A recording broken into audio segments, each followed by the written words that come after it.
In the endless wilderness of the American frontier, where pine trees pierced the heavens and rivers carved their way through stone like veins of silver, there lived a man who had long since become a ghost among the living. Some called him the Woodsman. Others swore he had no name at all, only scars and silence.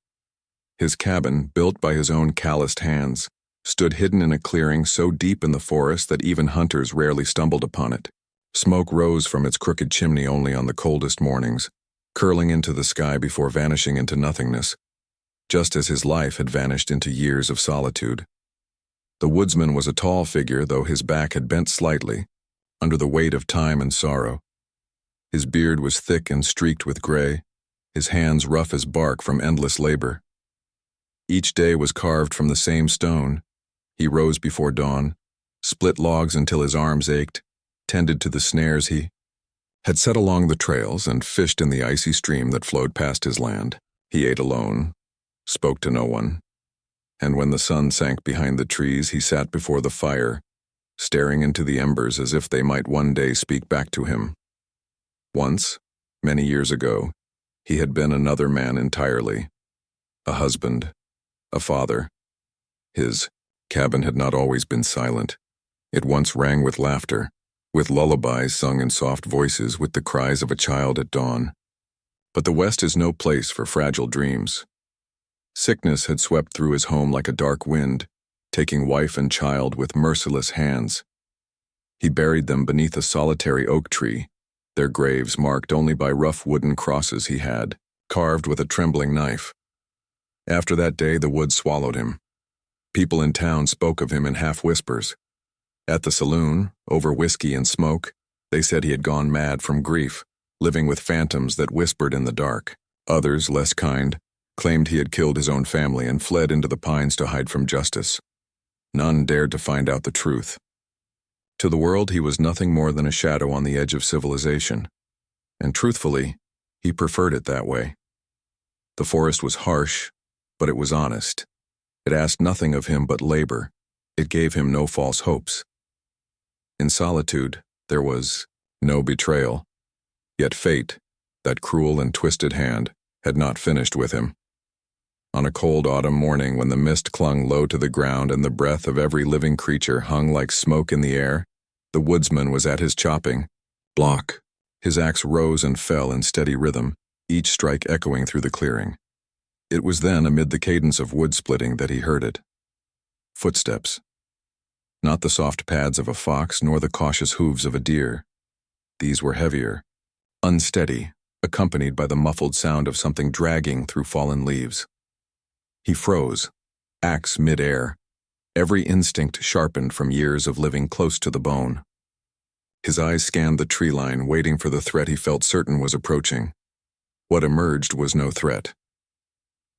A woman stumbled from the shadows of the pines, her dress torn and dirty from travel.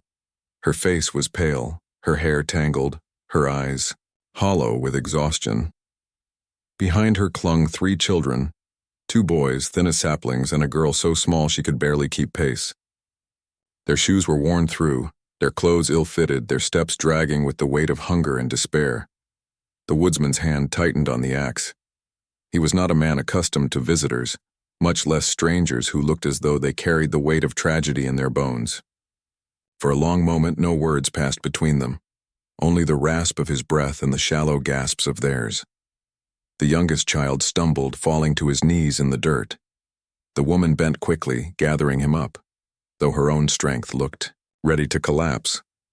When she finally raised her head, her eyes met the woodsman's. "We've nowhere else to go," she whispered, her voice brittle but steady, like glass that could shatter at any moment. The woodsman felt a chill, deeper than the morning air.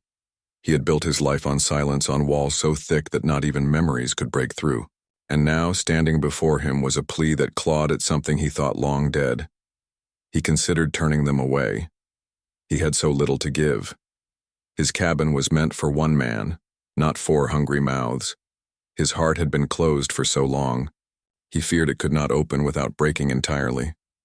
But when the little girl peeked from behind her mother's skirts, her wide eyes shimmering with both fear and hope, he felt the sharpest pain of all. recognition. A memory of his own child lost to the fever, looking at him in much the same way. Slowly, the woodsman lowered the axe. He did not smile, nor speak kindly, for kindness felt foreign on his tongue.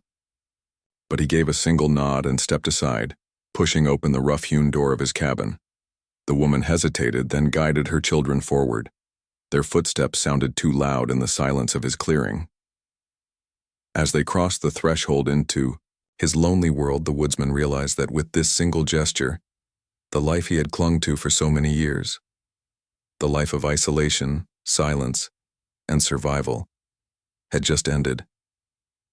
He did not know it yet, but these strangers would not remain strangers for long. Inside the cabin, silence carried its own weight. The walls, built from logs darkened by smoke and age, had never held so many heartbeats at once. The woodsman closed the door behind them, and at once the small room seemed smaller still. A single table, 2 chairs, a narrow bed pushed against the wall, and shelves lined with jars of dried beans, venison jerky, and what little he had preserved for the winter. The woman guided her children to a corner where they huddled together, on the floor, their eyes darting around as if they had entered the lair of some dangerous animal. The woodsman said nothing. He only moved past them, setting his axe down near the door with a dull thud. He had not meant for kindness. He had meant only to silence the sight of their hunger, the trembling of the little one's legs. Now, standing, in his own home with strangers breathing the air he thought was his alone, he felt a strange unease, as though the ghosts of his past had suddenly been given flesh. The woman broke the silence first. "My name is Clara," she said softly, as though her voice might shatter the stillness. She gestured to the children.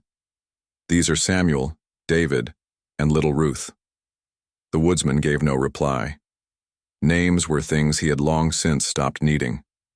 He busied himself with the fire, throwing logs onto the coals until flames licked the iron pot suspended above. He fetched a handful of dried meat, dropped it into water, and let the smell of simmering broth rise to fill the room.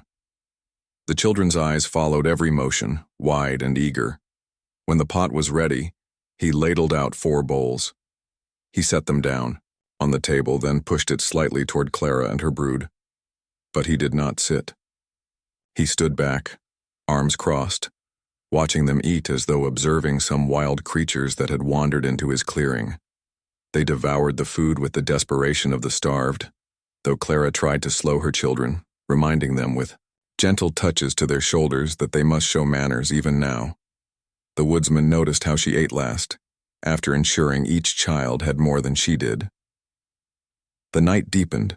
Shadows stretched long across the cabin walls. He gave them blankets, coarse wool, patched but warm. The children lay together on the floor near the fire, their small bodies curled into one another for warmth.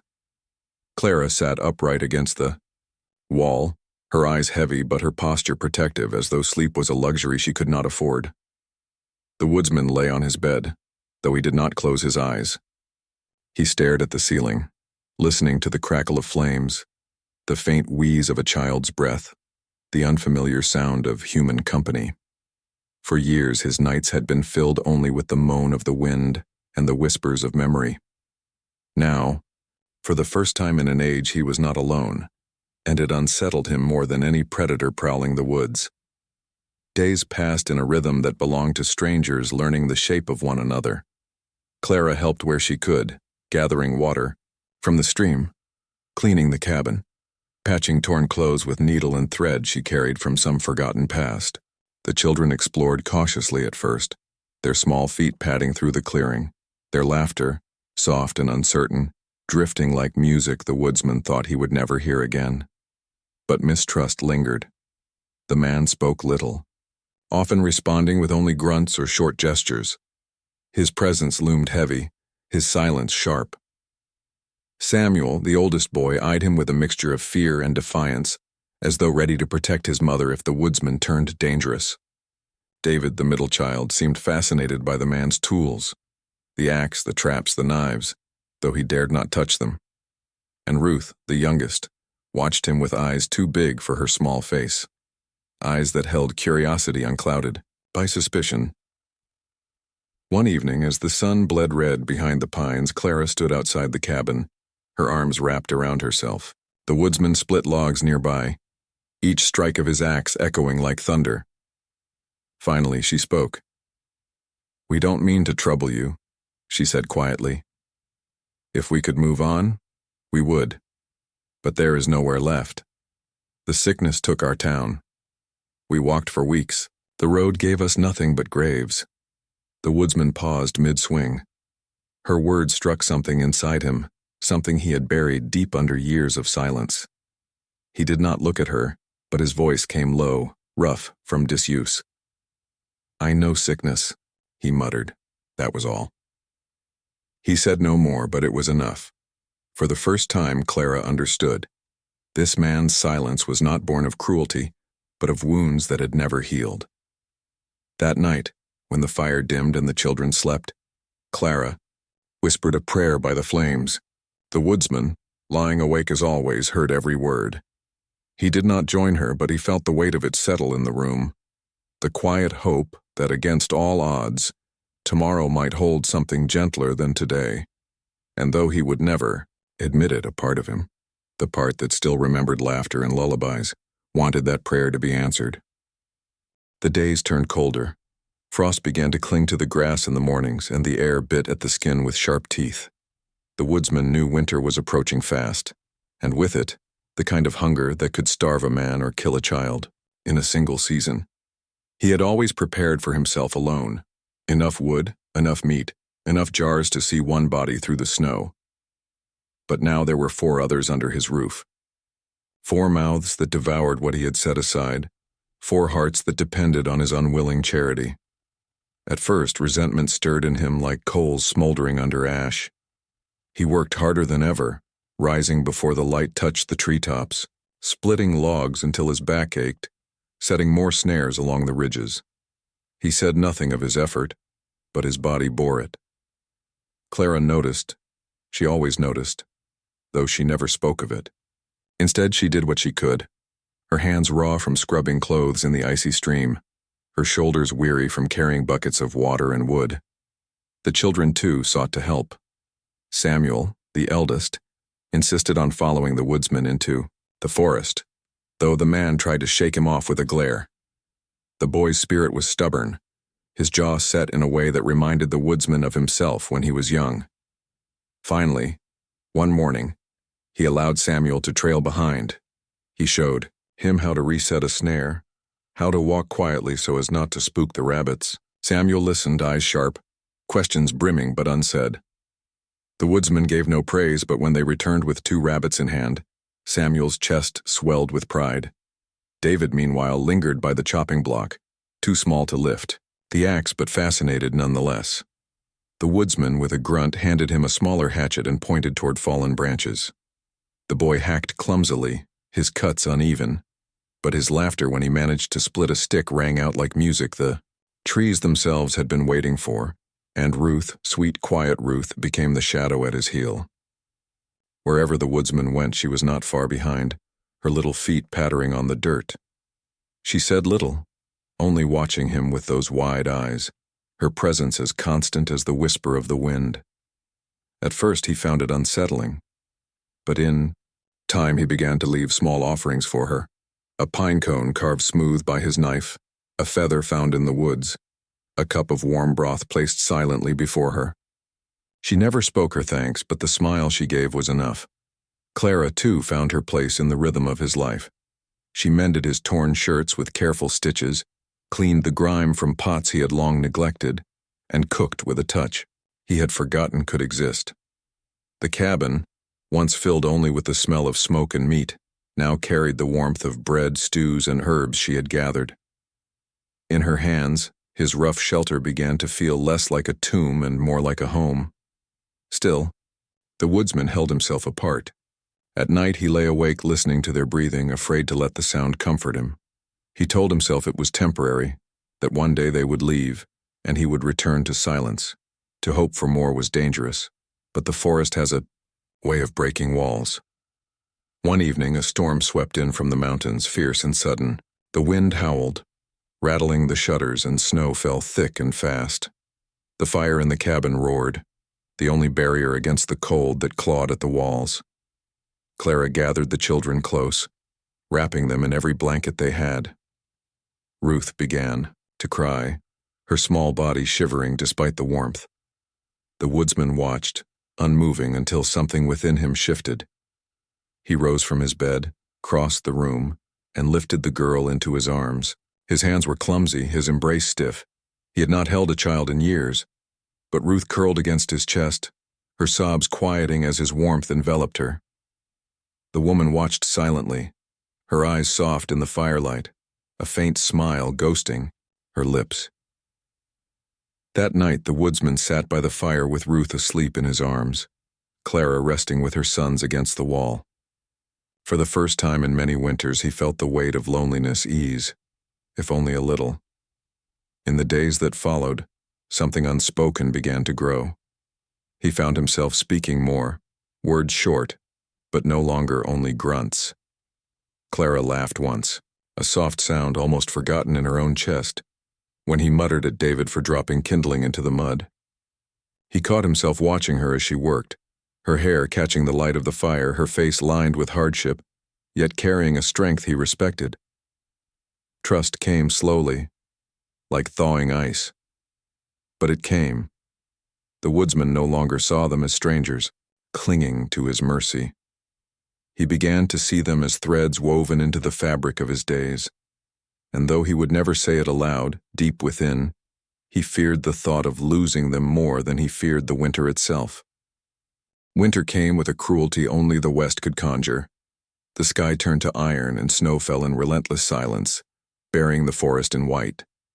Trees bowed beneath the weight, rivers froze solid, and the cold crept into bones like a thief with endless patience. The woodsman had always faced winter alone, but this year was different. His cabin was full of breath, of laughter, of quiet prayers whispered at night. It warmed him in ways the fire could not. Yet the warmth came with a price, mouths to feed, bodies to protect. His stores, though ample for one, dwindled, fast with 4 more souls depending on them. Each morning he rose before the first light, wrapped in furs, and ventured into the forest with traps and bow in hand. Samuel often begged to follow, and sometimes he allowed it, though the boy's small steps slowed him down. Other days he sent Samuel to help Clara gather wood, trusting the boy with more responsibility than he would admit. Hunger became a shadow in the cabin. The children ate smaller portions. Clara often pretended she had already eaten before sitting down, pushing her share toward them. The woodsman noticed, though she thought he did not. One evening, when she tried again to pass her bowl away, he pushed it back to her with a grunt that carried more meaning than words ever could. She met his eyes then, and though no words passed, she understood. He would not let her starve. The forest itself turned harsher with the cold.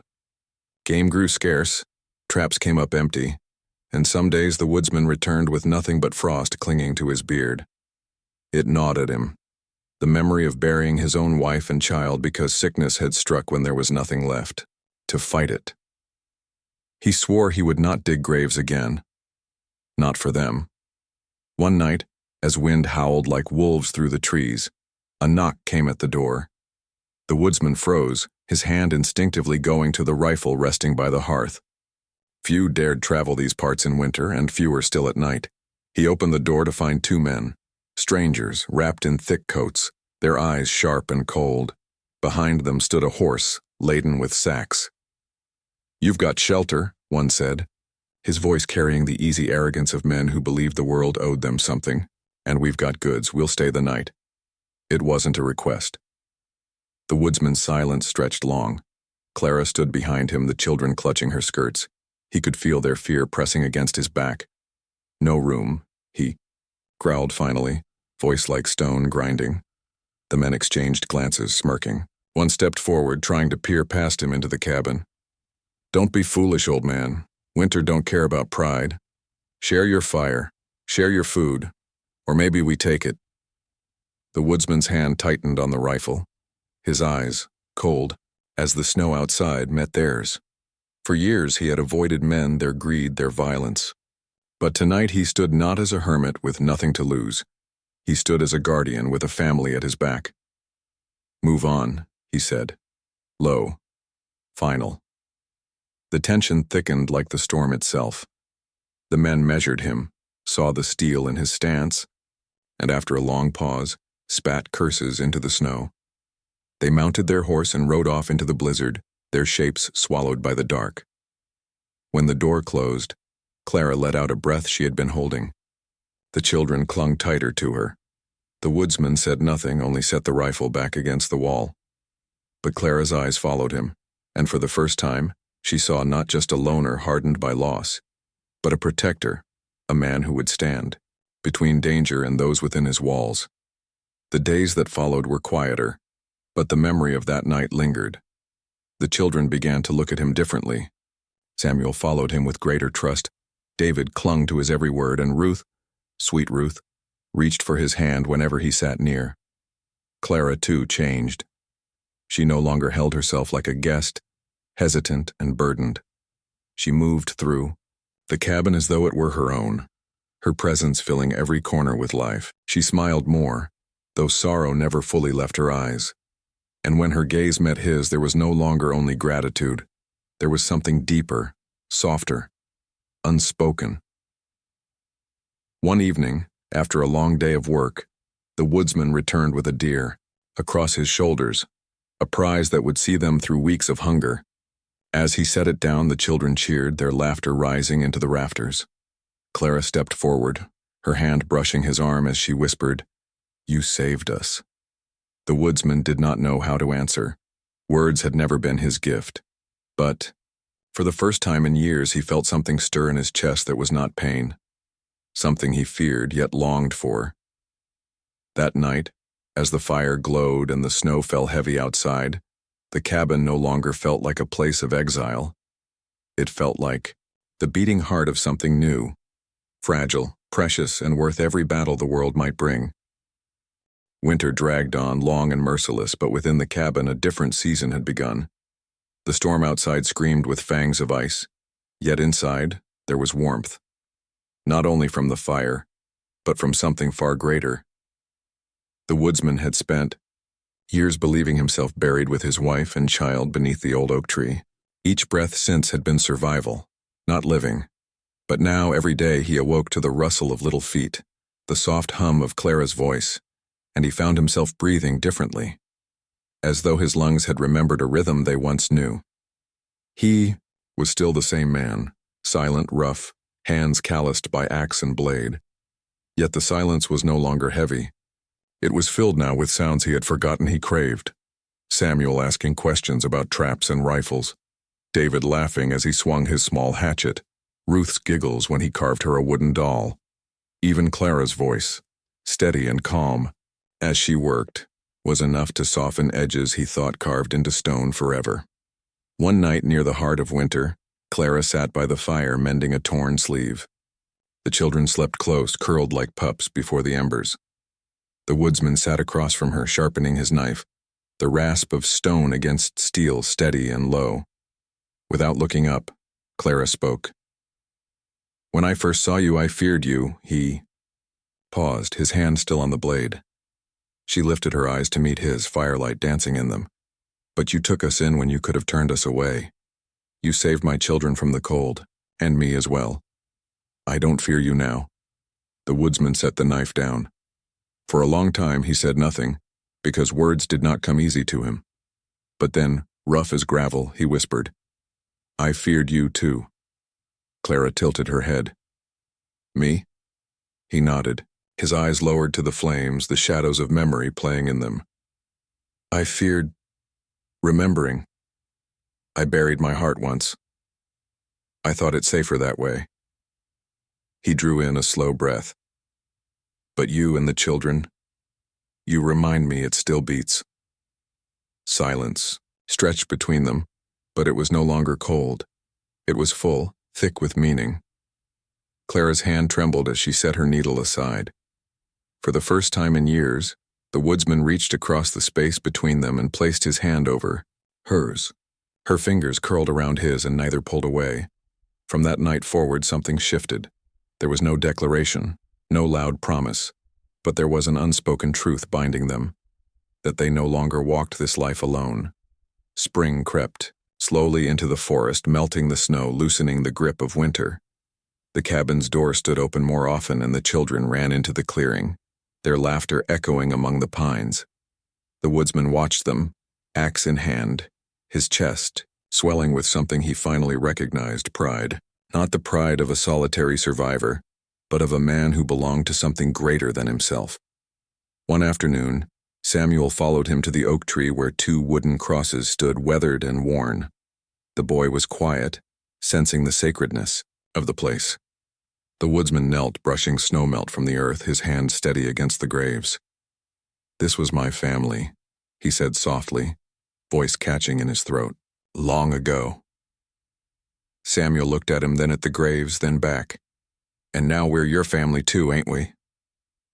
The woodsman's throat tightened. He looked at the boy, at the fire in his eyes, at the life that refused to be extinguished.